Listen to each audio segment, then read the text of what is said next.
వరుస ఓటముల నేపథ్యంలో Sunrisers Hyderabad head coach Daniel Vettori కీలక వ్యాఖ్యలు చేశాడు. తాము దూకుడైన బ్యాటింగ్ విధానానికి కట్టుబడి ఉంటామని, అయితే పరిస్థితులకు తగ్గట్లుగా ప్రణాళికలు అమలు చేయడం ముఖ్యమని పేర్కొన్నాడు. తాను తమ కెప్టెన్ ఫ్యాట్ కమిన్స్ ఇలాంటి పరాజయాలకు భయపడే రకం కాదని, త్వరలోనే తిరిగి పుంజుకుంటామని ధీమా వ్యక్తం చేశాడు. కాగా గత ఏడాది ఏమాత్రం అంచనాలు లేకుండా బరిలోకి దిగిన కమిన్స్ బృందం విధ్వంసకర బ్యాటింగ్తో ఏకంగా ఫైనల్ వరకు చేరింది.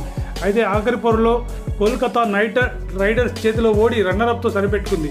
ఇక ఈ ఏడాది టీమిండియా స్టార్లు మొహమ్మద్ షమి, ఇషాన్ కిషన్ రాకతో మరింత పటిష్టంగా మారిన రైజర్స్ ఆటలో మాత్రం తేలిపోతుంది. ఐపీఎల్ 2025 తమ ఆరంభ మ్యాచ్లో రాజస్థాన్ రాయల్స్పై ఘన విజయం సాధించిన సన్ రైజర్స్ ఆ తర్వాత వరుసగా 4 మ్యాచ్లలో ఓడిపోయింది.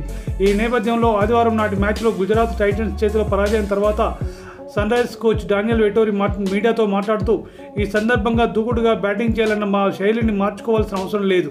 అయితే పరిస్థితులను కూడా మేము బాగా అర్థం చేసుకోవాలి. ప్రత్యర్థి జట్ల బౌలింగ్ విభాగం పట్ల గౌరవం కలిగి ఉండాలి. వారి వ్యూహాలను అర్థం చేసుకునేలా ప్రణాళికలు రచించుకోవాలి.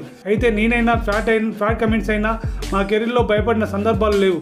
అయితే వరుసగా 4 మ్యాచ్లు ఓడిపోవడం స్వాగతించదగ్గ విషయం కాదని మాకు తెలుసు.